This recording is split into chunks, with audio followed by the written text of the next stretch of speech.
Welcome to Mastermind of GK. एक बार फिर से आप लोग का स्वागत है मास्टरमाइंड ऑफ जीके में। फ्रेंड्स, आज इस वीडियो में एक महत्वपूर्ण प्रैक्टिस सेट देखेंगे जो आपका 14 मार्च और 21 मार्च का एग्जाम होने वाला है, उसके लिए काफ़ी महत्वपूर्ण है।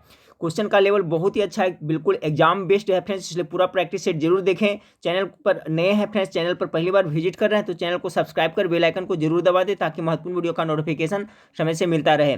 वीडियो अच्छा लगे फ्रेंड्स तो लाइक जरूर करिएगा। चलिए फटाफट देख लेते हैं, आप लोग गेस करते चलिएगा।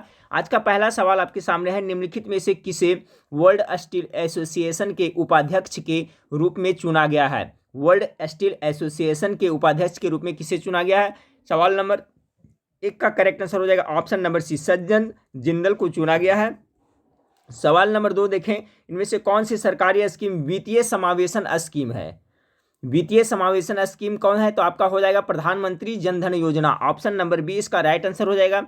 सवाल नंबर 3 को देखें, लोकसभा में इन राज्यों में किसका सबसे बड़ा प्रतिनिधित्व है?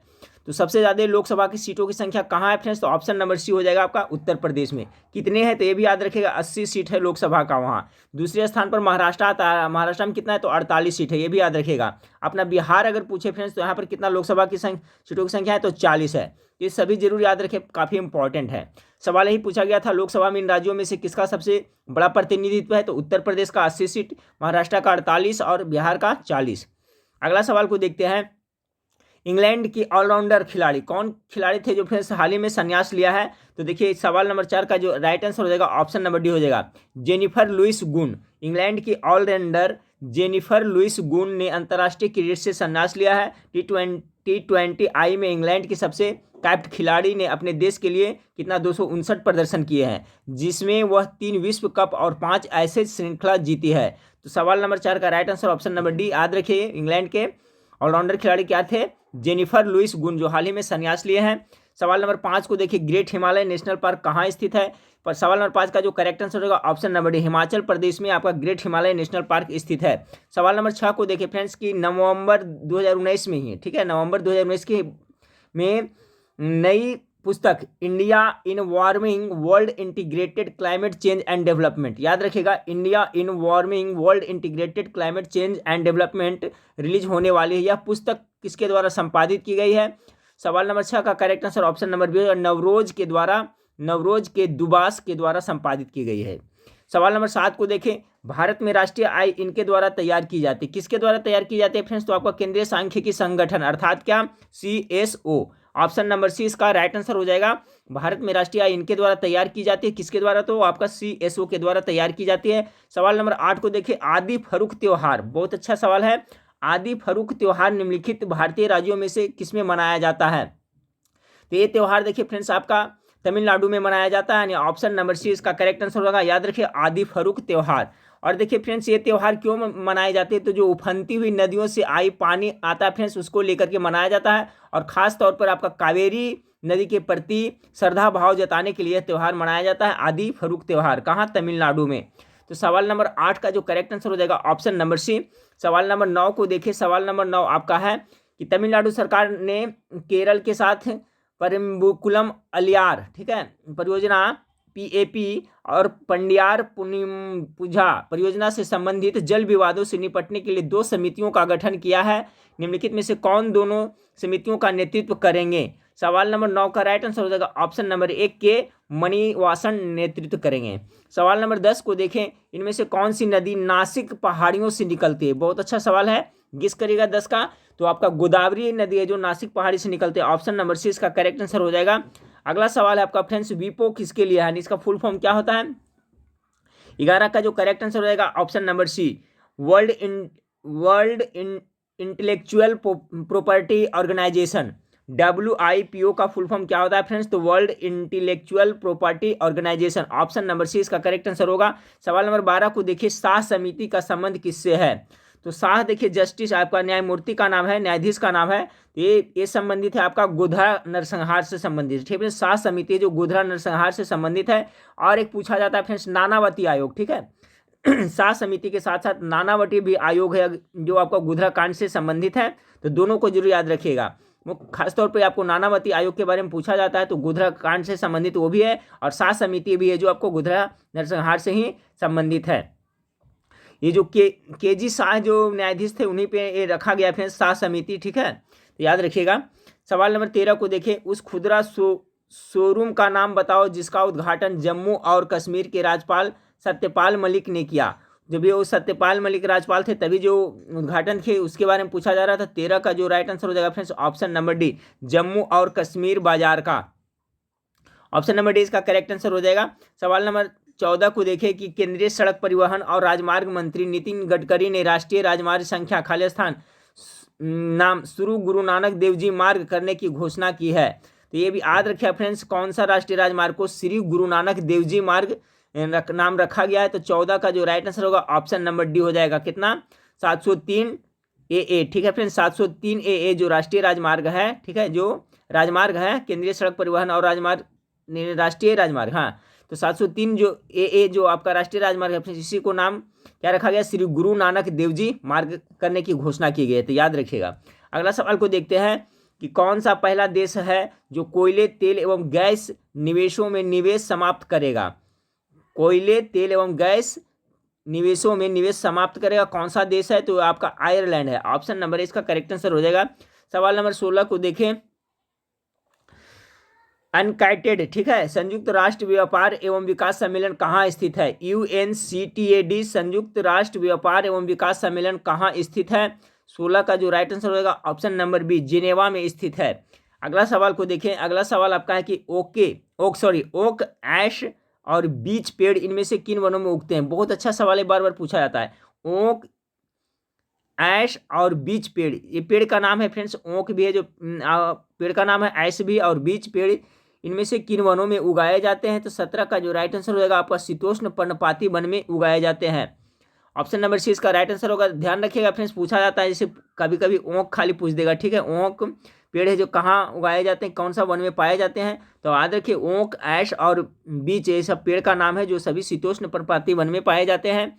सवाल नंबर 18 को देखिए कि उत्तर दक्षिण कॉरिडोर किन किन को जोड़ता है? उत्तर दक्षिण कॉरिडोर 18 का करेक्ट आंसर होगा फ्रेंड्स आपको श्रीनगर से कन्याकुमारी। ऑप्शन नंबर ए इसका राइट आंसर हो जाएगा। उत्तर दक्षिण कॉरिडोर किनको से जोड़ता है? तो श्रीनगर से कन्याकुमारी।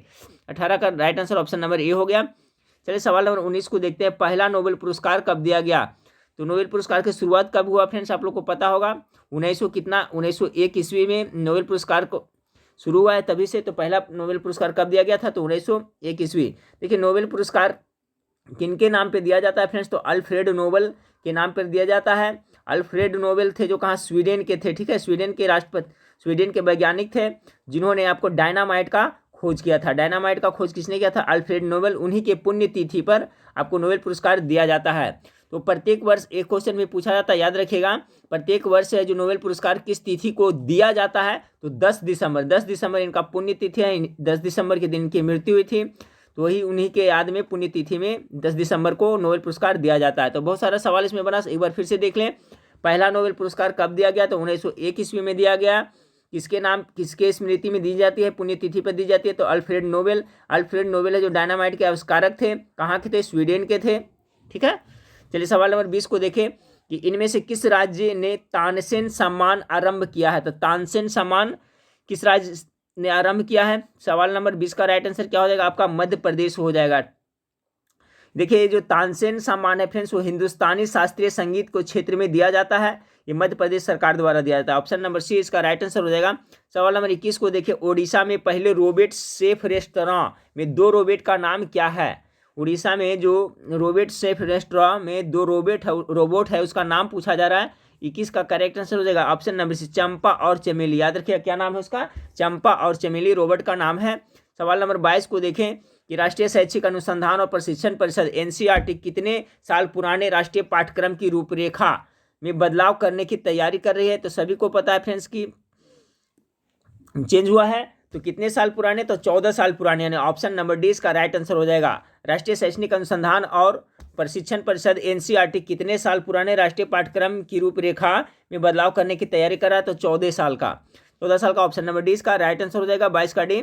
सवाल नंबर 23 को देखें, केंद्रीय स्वास्थ्य और परिवार कल्याण मंत्री हर्षवर्धन ने नई दिल्ली के Indian council of medical research में आयोजित एक समारोह में ICMR के शताब्दी समारोह के उपलक्ष्य में डाक टिकट जारी किया है? सवाल नंबर 23 का राइट आंसर हो जाएगा option number national institute of nutrition के शताब्दी समारोह में, ठीक है, उपलक्ष्य में डाक टिकट जारी किया है। ऑप्शन नंबर इसका राइट आंसर हो जाएगा। चलिए सवाल नंबर 24 को देखते हैं कि निम्नलिखित में से किसने भारत नवाचार सूचकांक 2000 सूचकांक यहाँ हो गया थर्ड 2019 जारी किया है?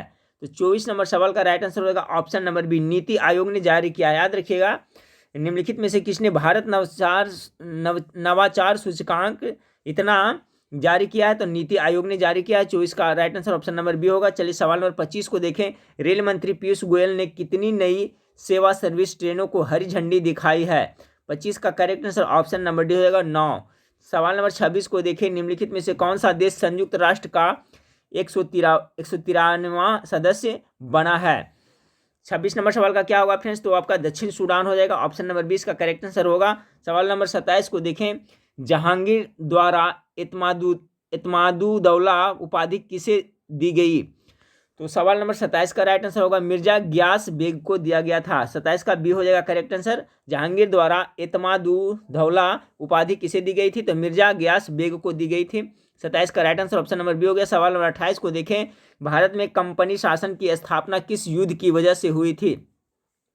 तो भारत में कंपनी शासन की स्थापना आपका प्लासी के युद्ध की वजह से हुई थी। सवाल नंबर 28 का right answer option number C हो जाएगा। प्लासी के युद्ध की वजह से भारत में कंपनी शासन की स्थापना हुई थी। ये प्लासी का युद्ध या प्लासी की लड़ाई कब हुई थी फ्रेंड्स? तो याद रखिएगा 23 जून, ठीक है, 23 जून कितना 1757 ईस्वी में प्लासी की लड़ाई हुई थी। और पूछा जाता है फ्रेंड्स किसके किसके बीच में? तो एक साइड में अंग्रेज के सेना था आपका रॉबर्ट क्लाइव, दूसरा सिराजुद्दौला, जिसमें सिराजुद्दौला की हार हुई थी। तो सबका कॉन्सेप्ट क्लियर रखें।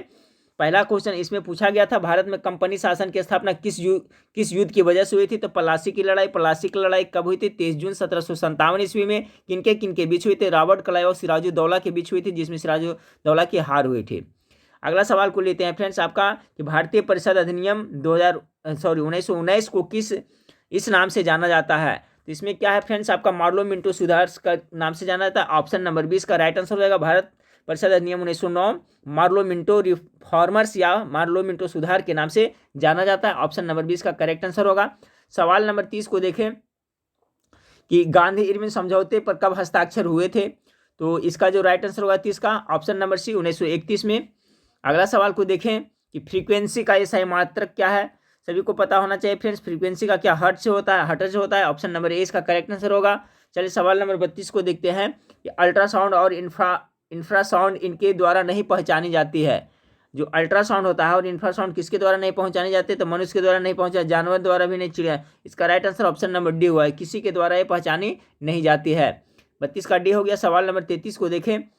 सवाल नंबर 33 आपका है कि कार्बोहाइड्रेट, वसा, प्रोटीन, फाइबर, विटामिन, मिनरल और जल इनमें शामिल है। किसमें शामिल है आपका? तो पोषक में हो जाएगा। ऑप्शन नंबर इसका राइट आंसर है। कार्बोहाइड्रेट हो गया, वसा हो गया, प्रोटीन हो गया, फाइबर, विटामिन, मिनरल और जल किनमें शामिल? तो पोषक में सब पोषक तत्व है। अगला सवाल को देखिए। आयोडीन की कमी से यह हो जाता है, तो आयोडीन की कमी से घेंघा रोग होता है। ऑप्शन नंबर इसका करेक्ट आंसर हो जाएगा। अगला सवाल आपका जुगनू अपने साथी को यह पैदा करके आकर्षित करता है। जुगनू देखते हैं फ्रेंड्स जो रात में उगते हैं, जो लाइट देता है थोड़ा थोड़ा, तो जुगनू अपने साथी को यह पैदा करके आकर्षित करता है, क्या? प्रकाश पैदा करता है। यानी ऑप्शन नंबर ए इसका राइट आंसर होगा 35 का।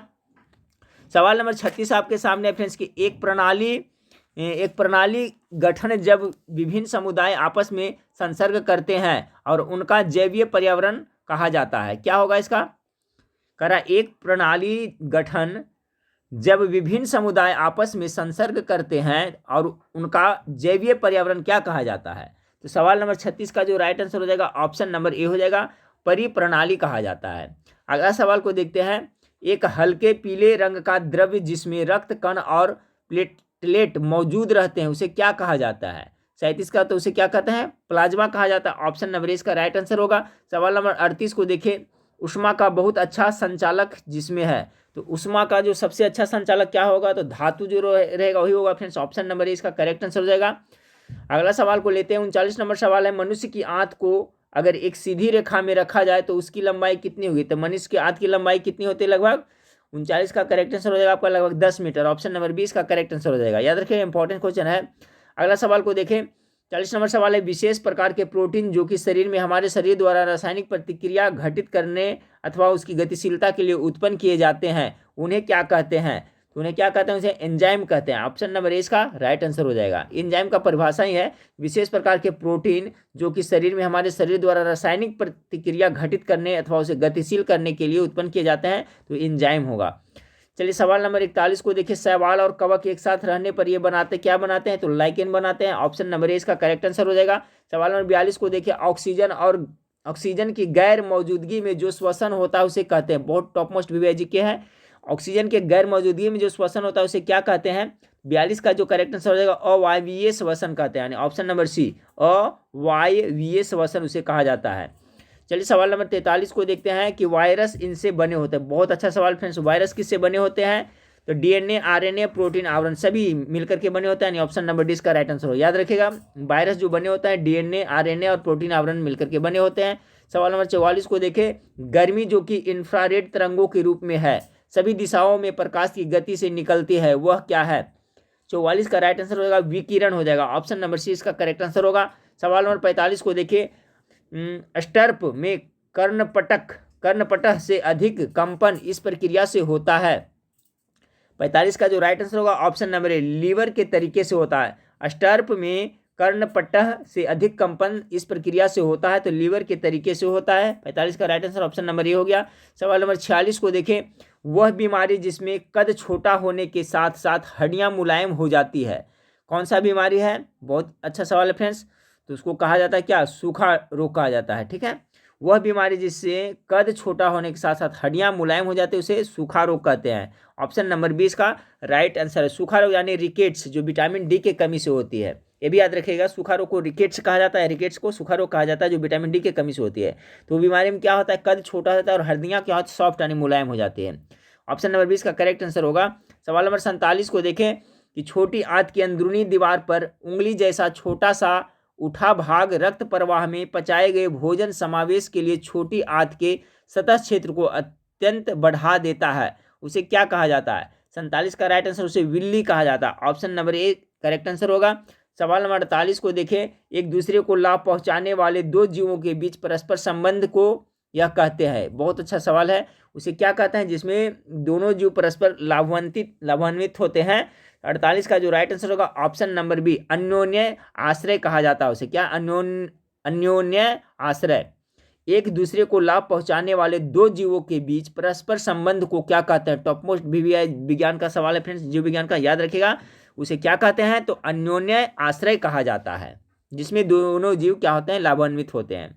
सवाल नंबर 49 को देखें, सजीव वस्तुओं पर जीवाणुओं को इनके प्रयोग से मारा जा सकता है, किसके प्रयोग से? 49 का करेक्ट आंसर रोगाणुरोधक के प्रयोग से मारा जा सकता है। सवाल नंबर 50 को देखें, द्रव जो कि सफेद प्रकाश के सभी रंगों को प्रतिबिंबित करता है, वह है? तो गेस करें 50 का राइट आंसर क्या होगा? तो प्रकाश के सभी रंगों को प्रतिबिंबित करेगा तो दूध हो जाएगा। ठीक है, तो इसका व्हाइट कलर होता है। ऑप्शन नंबर 20 का राइट आंसर होगा 50 का।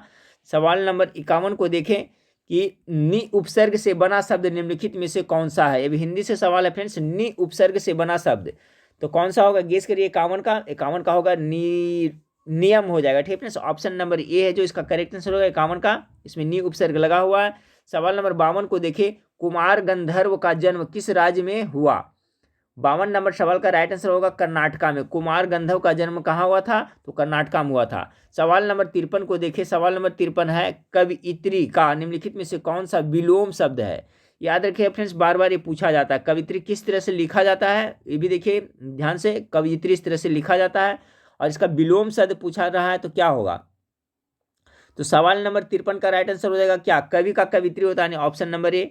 एक कवि हो गया जो आपका पुल्लिंग हो गया, इसका स्त्रीलिंग क्या होता है? कवियत्री होता है। ऑप्शन नंबर ए इसका राइट आंसर हो जाएगा। सवाल नंबर 54 को देखिए, खड़ी बोली के महानतम कवि है। खड़ी बोली के महानतम कवि कौन है? तो ये हो जाएगा आपका मैथिली शरण गुप्त है, जो खड़ी बोली के महानतम कवि है। और इनके 3 बुक है फ्रेंड्स जो हमेशा पूछा जाता है। मैथिली शरण गुप्त कौन कौन? यशोधरा, ठीक है, एक यशोधरा हो गया, दूसरा एक है फ्रेंड्स भारत भारती, ये भी याद रखिए, भारत भारती, यशोधरा, और तीसरा हो गया फ्रेंड्स साकेत। क्या होता है तीसरा? साकेत। ये तीनों का लेखक है जो कौन है, मैथिली शरण गुप्त है। पूछा जाता है तो याद रखिएगा, तीनों बुक का लेखक मैथिली शरण गुप्त है और ये है जो आपका खड़ी बोली के महानतम कवि है। तो यही सवाल पूछा गया था, तो ऑप्शन नंबर 20 का राइट आंसर है। सवाल नंबर 55 को देखें, अधि उपसर्ग से बना शब्द निम्नलिखित में से कौन सा है। 55 का जो करेक्ट आंसर हो जाएगा ऑप्शन नंबर सी हो जाएगा, अधिवर्ष में आपका अधि उपसर्ग लगा हुआ है। अगला आपका चौमासा में निम्नलिखित में से कौन सा समास है, गेस करें, बहुत बार बताएं, हिंट्स भी किए हैं फ्रेंड्स। तो चौमासा देखिए यहाँ पर चार यानी संख्यावाचक है, तो क्या हो जाएगा, द्विगु समास, ऑप्शन नंबर डी इसका राइट आंसर हो जाएगा। सवाल नंबर 57 को देखिए, शताब्दी का शुद्ध रूप निम्नलिखित में से कौन सा है, किस तरह से शताब्दी सही सही लिखा जाएगा, तो ऑप्शन नंबर ए इसका राइट आंसर है, शताब्दी इस तरह से लिखा जाएगा, ठीक है। सवाल नंबर 58 को देखें, घोड़े के लिए सही पर्यायवाची वाले शब्द की पंक्ति को चुनिए। तो क्या कहा जाता है, अश्व कहा जाता है भी कहा जाता है उसे, और बाजी भी कहा जाता है। 58 का right answer option number A हो जाएगा, ठीक है। ये सभी है जो घोड़ा का पर्यायवाची शब्द, याद रखें, अश्व है बाजी। सवाल नंबर 59 को देखिए, इनमें से कौन सा राजस्थान की बोली नहीं है, राजस्थान की बोली कौन नहीं है, तो 59 का आपका हो जाएगा, भाखाड़ी तो वहाँ बोली जाती है, मेवाती भी क्षेत्रीय बोली, मालवी भी है, आपका बुंदेली है जो आपका राजस्थान की बोली नहीं है। सवाल नंबर 59 का right answer option number B हो जाएगा। सवाल नंबर 60 को देखिए, भारतेंदु पत्रिका के संपादक कौन थे। 60 नंबर सवाल का क्या हो जाएगा, तो भारतेंदु पत्रिका का संपादक आपका राधा चरण गोस्वामी थे, ऑप्शन नंबर ए इसका राइट आंसर होगा। याद रखिए फ्रेंड्स, भारतेंदु पत्रिका के संपादक कौन थे, तो राधा चरण गोस्वामी। अब यहाँ से अंग्रेजी का कुछ सवाल है फ्रेंड्स, इसे देख लेते हैं 61 से। कर I choose the appropriate prepositional phrase to complete the given sentence, ठीक है। प्रीपोजिशनल फ्रेज यहाँ पर क्या भराएगा पूछा जा रहा है। तो सवाल नंबर 61 का जो करेक्ट आंसर होगा friend option number D, overlook. Let us note overlook the fact that the child is missing, यहाँ पर क्या भराएगा, ओवरलुक। अगला सवाल को देखें कि choose the most suitable determiner for the given sentence, यहाँ पर क्या भराएगा 62 का, तो 62 का हो जाएगा, सम of the people are untrustworthy, यानी ऑप्शन नंबर ए इसका राइट आंसर हो जाएगा। यहाँ क्या भरेगा, सम ऑफ द पीपल। अगला सवाल है, choose the option with the appropriate prefix to complete the given sentence, यहाँ पर यानी कि कौन सा आपका उपसर्ग लगाया जाएगा फ्रेंड्स। सवाल नंबर 63 का देखिए, यहाँ पर लिखा हुआ, the 7 year old child is rude and polite, यानी इम्पोलाइट, ठीक है, असभ्य, ऑप्शन नंबर सी हो जाएगा, ठीक है। यहाँ पर क्या भराएगा, तो I am impolite, he does not know to speak to elders, ठीक है, यानी 7 साल का बच्चा है वो क्या है, अनपोलाइट है, जो मतलब बड़ों से किस तरह से बात की जाती है उसको पता नहीं जानता है। तो यहाँ पर क्या भराएगा, इम हो जाएगा, इम्पोलाइट हो जाएगा, ना कि इन। देखिए यहाँ विशेष ध्यान दिए फ्रेंड्स, यहाँ इम भी है और यहाँ कहीं पे इन भी दे सकता है, तो गलत हो जाएगा, अन भी गलत हो जाएगा, डिस भी गलत हो जाएगा, ई भी हो जाएगा, आपका यहाँ पर सुटेबल क्या होगा, तो इम्पोलाइट। अगला सवाल को देखिए 64 नंबर सवाल। हाँ फ्रेंड्स, तो सवाल नंबर 65 देखिए, कह रहा है कि choose the option that best transforms the given sentence into active voice. The lock had been opened using a hair pin and the lights were switched on. इसको एक्टिव वॉइस में करेंगे तो क्या होगा, 65 का right answer option number B आएगा। A hair pin was used to open the lock and someone had switched on the lights. ये हो गया आपका क्या, एक्टिव फॉर्म में हो गया। और ये आपका दिया हुआ है जो किस फॉर्म में, पैसिव वॉइस में दिया हुआ है, ठीक है। तो इसी को एक्टिव करना के लिए कर रहा था, तो सही हो जाएगा, a hair pin was used to open the lock and someone had switch on the lights. चलिए सवाल नंबर 66 को देखिए। सवाल नंबर 66 आपका, choose the option that best explain in highlighted expressions, ठीक है। यहाँ the tickets to the cricket match cost use an arm and a leg. यहाँ पर देखिए हाईलाइटेड इसी का पूछा जा रहा है फ्रेंड्स, तो क्या हो जाएगा, 66 का हो जाएगा आपका right answer option number B, to be very expensive, ठीक है, क्या हो जाएगा, टू बी वेरी एक्सपेंसिव। सवाल नंबर 67 को देखें कि choose the correct form of verb that is agreement with the subject, ठीक है, सब्जेक्ट वर्ब एग्रीमेंट से यहाँ पर क्या भरा जाएगा, वर्ब। तो सवाल नंबर 67 है फ्रेंड्स, 67 का हो जाएगा कि resentment between the two warring parties. Resentment मतलब क्या होता है, नाराजगी। यहाँ पर होगा पार्टीज, यहाँ पर वाज होगा, ठीक है, parties was so great that they were, यहाँ पर होगा आपका they were ready to fight it out with sticks and stones, यानी कि ऑप्शन नंबर 67 का ए है जो करेक्ट आंसर हो जाएगा। यहाँ पर वाज भराएगा, यहाँ पर वेयर भराएगा फ्रेंड्स। अगला सवाल को देखते हैं, अगला सवाल है choose the correct form of the verb from the following option in the given sentence. Verb यहाँ पर क्या भरा जाएगा? तो 68 नंबर सवाल है दे यहाँ पर क्या भरा? तो यहाँ पर हो जाएगा option number C, they have been waiting for more than 2 hours, यानी कि जो प्रेजेंट परफेक्ट कॉन्टिन्यूअस सेंटेंस आप लोग पढ़े होंगे फ्रेंड्स, तो उसमें हो जाएगा आपका दे हैव बीन, ठीक है, फॉर मोर देन 2 आवर्स, यानी वो लोग इंतजार कर रहे हैं, कितने देर से कर रहे हैं? तो 2 घंटा से अधिक से भी इंतजार कर रहे हैं। तो they have been waiting for more than 2 hours, option number C इसका करेक्ट आंसर होगा। सवाल नंबर 69 को देखें, choose the appropriate articles for the given sentence. Article यहाँ पर क्या भरा जाएगा 69 का? तो यहाँ पर देखिए ए भराएगा, friendship is a relationship of mutual affection between people and is a stronger from interpersonal bond than an association. ठीक है फ्रेंड्स, यहाँ पर ए भराएगा, यहाँ पर भी ए भराएगा, यहाँ पर एन भराएगा, क्योंकि यहाँ पर देख रहे हैं वॉवेल है। तो इसका जो right answer option number D हो जाएगा। सवाल नंबर 70 को देखें, सवाल नंबर 70 है चूज द एप्रोप्रिएट आर्टिकल्स। इसमें भी आर्टिकल पूछा जा रहा है। यहाँ पर क्या भराएगा 70 का? तो 70 का भराएगा आपका नेचर इज, देखिए सुपरलेटिव डिग्री है, तो यहाँ पर तो डेफिनेट आर्टिकल द भराएगा। तो nature is the best example for perfect discipline is as very element in it moves according to a strictly regulated plan. ठीक है, तो यहाँ पर आपका द भराएगा आर्टिकल, यहाँ पर क्या भराएगा? ए भराएगा। चलिए इंग्लिश का हो गया फ्रेंड्स। अब देखिए बिहार से संबंधित है कुछ सवाल कि बिहार के किस नगर में बिहार स्टेट स्कूटर्स लिमिटेड की स्थापना की गई है? 71 का करेक्ट आंसर होगा फ्रेंड्स आपका फतुआ में किया गया है। बिहार के किस नगर में बिहार स्टेट स्कूटर्स लिमिटेड की स्थापना की गई? तो फतुआ में, ऑप्शन नंबर सी इसका करेक्ट आंसर होगा। सवाल नंबर 72 को देखें, सवाल नंबर 72 है बिहार में राज्य सरकार के अनेक उपक्रम पटना में है, निम्नलिखित में से कौन सा औद्योगिक उपक्रम पटना में नहीं है? तो 72 का जो राइट आंसर होगा option number A, Bihar state super phosphate factory limited है जो आपका पटना में नहीं है। अगला सवाल को देखते हैं कि गंगा के दक्षिण भाग में पुरानी जलोढ़ मिट्टी को किस नाम से पुकारते हैं? ये सवाल इंपॉर्टेंट है, बहुत बार बताए हैं फ्रेंड्स। तो इसको क्या कहते हैं? गंगा के दक्षिण भाग में पुरानी जो जलोढ़ मिट्टी है उसको किस नाम से पुकारते हैं? तो उसको एक नाम दिया गया फ्रेंड्स का करैल कैवाल मिट्टी के नाम से पुकारा जाता है। ऑप्शन नंबर डी इसका राइट आंसर होगा। ऐसे फ्रेंड्स पुरानी जलोढ़ मिट्टी को सिर्फ पूछा जाए तो उसे पुरानी जलोढ़ मिट्टी को बांगर मिट्टी भी कहते हैं। ठीक है, बांगर मिट्टी कहते हैं, और जो नया जलोढ़ होता है इसे क्या कहते हैं? खादर मिट्टी कहते हैं। लेकिन गंगा के दक्षिण भाग में पुरानी जलोढ़ मिट्टी को आपको करैल कैवाल मिट्टी के नाम से पुकारा जाता है। ऑप्शन नंबर डी इसका करेक्ट आंसर होगा। सवाल नंबर 74 को देखें, बिहार के किस भाग को भांगर या भांगर मिट्टी का क्षेत्र कहते हैं? सवाल नंबर 74 का राइट आंसर होगा option number C, Purnia, Saharsa, Darbhanga और मुजफ्फरपुर के क्षेत्र को आपको क्या कहा जाता है?